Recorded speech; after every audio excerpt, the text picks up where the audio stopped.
welcome back to my channel. In today's video I will be sharing with you guys a whole walkthrough of the bookshelves in my house. So many of you have asked to see our bookshelves, and I actually recently recategorized and organized them in anticipation of the new school year so that it's easy for the kids and myself to find the books that we need. And so I talked to a few friends that have beautiful home libraries and asked them, how do you organize your books? They gave me some tips. So I'm also going to share with you how I organize and categorize all the bookshelves.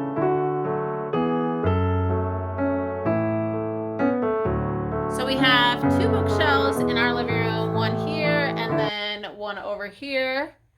And then we have bookshelves in the basement, two long bookshelves, a school shelf, and also where I keep a lot of our curriculum. So I'm just going to turn my camera around and show you what is on our bookshelves, starting with upstairs. Okay, so I'm first going to start over in this bookshelf. The top part is all adult fiction and books. So we have like some fantasy, sci-fi books up here, Frank Peretti, Brian Jacques, Harry Potter. And then this, we have some C.S. Lewis, Philip Pullman, and we have like Neil Gaiman. So variety of adult fiction. This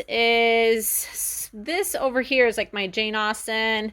Then we have the Bronte, and then just some like Barnes & Noble's classics. A lot of these I have been reading with our book club, virtual book club that my sister hosts every single month. It's open to anyone. Just ask me about it. But we've been reading through a lot of these. And then I have a whole bunch of like light Christian, I guess you could call it romance because they're clean, like Francine Rivers. So these are like a Francine Rivers, and then some of these here at the end are more secular, modern, but most of these books I have from high school, and then a couple of the Francine Rivers are new to me when I want something that is not as heavy as Dickens. Then I will resort to one of these. And then the bottom shelf is children's books. So this section over here is really just like some miscellaneous things that we have that don't really fall into a certain category. I decided to keep some board books just because we're not, we're really necessarily done with little children yet. And sometimes we have people come over. So I wanted a few board books in our main living room. And then the bottom shelf over here is all of our the majority of our picture books, like classic picture books, the things that you've seen me, all the things that I like thrifted at the library. These are a lot of these I will be rotating in and out in our like seasonal book basket but there's probably 50 books just because so many of these are just really thin, books like here. Oh, there's the 4th of July book. So anyways, these are classic picture books. I'm sure that collection will be expanding. So that is everything in the first bookshelf. And then over here in the second bookshelf, I have the first two shelves are actually nonfiction. So over here, it's kind of like mother, culture, education, spiritual, some essential oil like reference books. Down here, this is a biography, some other just reference books, homeschool books. So this is like nonfiction. I would say like this section is mostly just for mother culture. These were just beautiful. They're like collections of literature that I had gotten at the thrift store. And then we have our chapbooks, couple picture albums, and then this section are all the pretty children's classics. So I even think there might be a couple duplicates here. Like I think I have 2 kidnaps, alas, that's what happens, right? I think I have 2 Tom Sawyers too. So Tom Sawyer here, Tom Sawyer there, but that's not the end of the world. So these are like the beautiful classic literature here. This shelf, the majority of it is the Osborne books. My kids, I've been selling Osborne, and so you can always find my link down below. But they really like the Lift the Flap books. These are ones that they'll just pull out and they'll do, or they also like the 1001 Things to Spot. Those are also a favorite here. And then any of the Lift the Flap books. So this one got turned around. try to teach them to keep the binds out. But I need to lift the flap books, and then I have a few random ones here. These Precious Moment books were actually from when I was a little girl, so that's kind of just sentimental for me. So this is, the majority of those are just Osborne books, but they love them and they literally look at them all the time. So that is our second bookshelf. I wouldn't consider this necessarily a bookshelf. It is a music shelf. So I am a piano teacher part-time, so this is just all music shelf. So then we head into the boys' room. The boys recently got this room to be their own. It used to be both boys and girls in this room till we built a room for the girls in the basement. So this is the boys only room. So I still would like to have some bins here, but I just haven't wanted to splurge and spend the money on bins. I don't really have any toys to even put in them. So for now, it'd just be like a filler as they get older and expand their playthings. But we have a few different collections in here. A lot of these books are the ones that I will read to the boys at night before they go to bed, or these are books that they like to look at by themselves. So these books range from like 5 and under, 6 and under or so. So we have all the Dr. Seuss books, Little Blue Truck, Brown Bear, Brown Bear. Some of these you guys might even recognize. So we have some Osborne books. Look Inside. These are the all better ones. Don't Tickle. They like those. Nighty Night books. And then here we have more infant. This is the That's Not My. Some of the touch ones. And then these are all the golden books, but like the classic golden books that we've collected over time. Oh, this one's such a cute one. They love that one. Scuffy the Tugboat. Such a cute book. So this one, this bug book, I have to keep up here because it has to be in the Calyx shelves because it's so huge. It does not fit in like other bookshelves. And if you saw my book haul, you probably remember that I got these for like $1 or $2. And then this, somebody actually bought us the whole Beatrix Potter set from Costco when my oldest was like 3 or 4 years old. I don't remember. It was a long time ago. And then these are kind of like the little golden books, but different. My son got these for Christmas one year, so I'll put that back in. But these are the books in the boys' room. All right, so now we are down in the basement schoolroom. It's not completely tidy this afternoon, but that's okay. It's real life. So this was the main reason I reorganized. If you've seen our school tours before, this is much more organized now. These are all, I would say pretty much all of these are our readers and like chapter books, school books. This is the library that will probably be growing in the next decade. And so I'm either going to have to like get another shelf to go behind the sewing corner and the computer, or I'll just have to get another shelf possibly like over there. But so we have, these are all some collections that we have. Like those are Little House on the Prairie. Some books they've gotten, like these they got for their birthday a long time ago. Here we do have some like ancient history.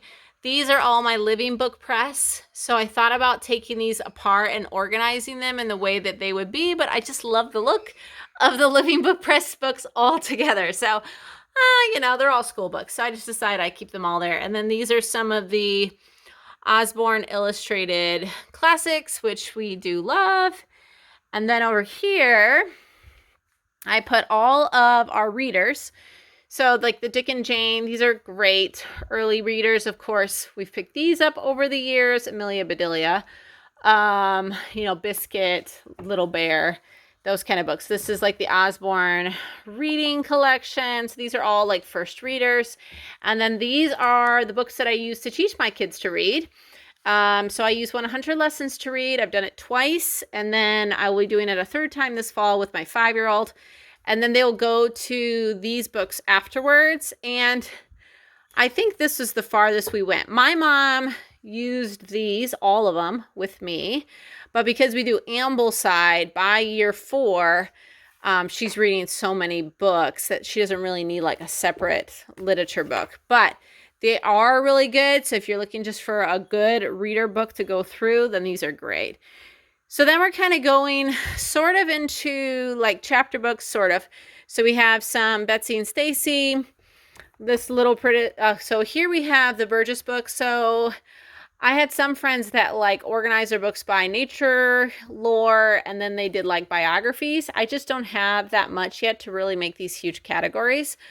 But I did put the Burgess books together, and then just from like here to here, these are like biographies. And so I'm sure this will grow over the next 10 years. And then the rest of these, you can probably, I'm sure so many of you know and recognize a lot of these titles. So this is, I would say, are either chapter books or they're family read alouds that we will get through eventually, or they will get to them by themselves. So that's what we have on these two shelves. Definitely think these are like the bulk of my children's fiction is right here. Okay, then here I would kind of say this is mostly like current stuff that's happening, but I'll explain what I keep on this shelf. So this is actually all seasonal books. So I keep these separated just so I can pull them out and put them in our rotating basket in the living room upstairs. So we have like Christmas, Valentine's, like snow. I think we have Thanksgiving somewhere in here, Easter. I think that's the majority of the different seasons that we have. Yeah, it's Thanksgiving, Christmas, Valentine's, snow, Easter. So those are there. These are random books that did not have any category to go to. So just some random nonfiction, Shakespeare, and then some poetry. So didn't really have anywhere for those to go. We have our Shakespeare and then a series of unfortunate events. And then this is where our current school always goes. But if you watched my summer planning video, all of the current books that we are reading are currently upstairs in the living room in 2 baskets. Otherwise, this would be probably filled all the way to here. And these are our current books that we are reading right now in this year, and we'll keep them there in access. I don't like their books. Their school bins are like these Target bins, and I don't like their literature books to be in those bins because I don't want them to get all bent up or just thrown in there and destroyed since all the kids have to use them. I want them to stay nice. So instead, the literature and reading books I keep on this shelf just to keep it organized. Okay, and then down here we have are basically like poetry and reference books. So a lot of these are our guides, like, you know, wildflower, bird guide, plants, tree guide. These are the 2 of the Anna Comstock Handbook of Nature. I need to get the rest of them, but we have the wildflower and then earth and sky. These I earned like for free, and these are just like different animals. Osborne reference books, and then we have a couple books of poetry, and then 2 just massive books that like don't fit on any shelves. And then down here, these are kind of like school-ish books, but the little guys, the Aesop Fable, Mother Goose, Big Picture Bible, and then I also put the Holling books that we're not reading down here as well. And then this probably will end up being filled with books eventually, but right now it's just our knitting. That's knitting that we're not using. And then this is like current knitting projects, which I keep up high because my 2-year-old used to be a 1-year-old and he would always unroll all of our knitting. So I do keep that up high. So then we have this massive shelf here that has, everything else.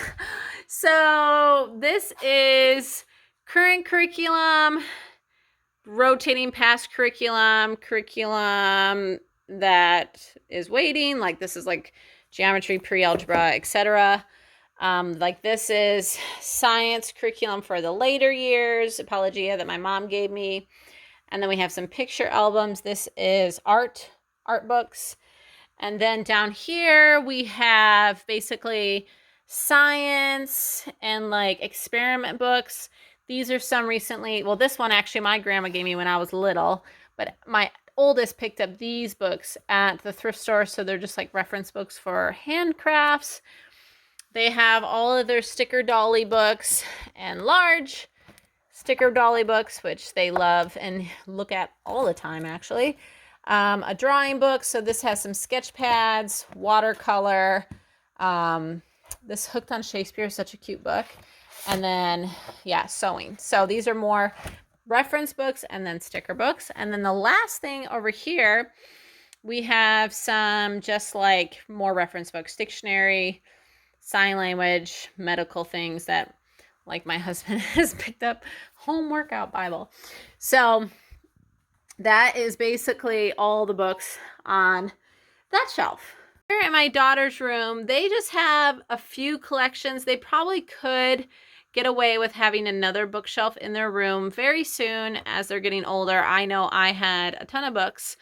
But this is some of the books that they've gotten, like the Magic Tree House for Christmas, that set, which obviously I have like a Huckleberry Finn as well, but this will be books that they can bring with them that they have gotten over time. So this is kind of just a few more books that are in our collection that are in the girls' room, along with their violins and everything else. So you guys want to see a whole tour of the girls' room, I have a video where we walked through it, and I can link that down below. So those are our family bookshelves. I love that we are starting to just build a library that our children can pull through, that we will have forever, really, even Lord willing grandchildren that one day can borrow them as well. We can give them as gifts. It's just a wonderful thing to have good literature like right at your fingertips. I know this is probably just the beginning of our library, and I'm always thinking and contemplating where can I put another bookshelf, at least one more bookshelf, if not two, because I actually would prefer to style them a little bit more with like baskets, books, photographs, and things. But I just have so many new books recently in the last couple years from our literature-based schooling that I just have to make room for the books. So yeah, send me all your creative ideas of how to store books in different ways, maybe even besides bookshelves. I'm open for ideas. So hopefully you enjoyed that video of our home library. It's just such an interesting thing. I would watch other people's home library videos. So it is fascinating, and I love to see good books and how people store them. So it is an interesting thing. Thanks for the idea. If you ever have ideas of things that you want to see here on my channel, I am an open book and would love to get those ideas. They really help me out. So just leave a comment below if you have an idea. I would appreciate it, and I will see you guys in my next video. Bye.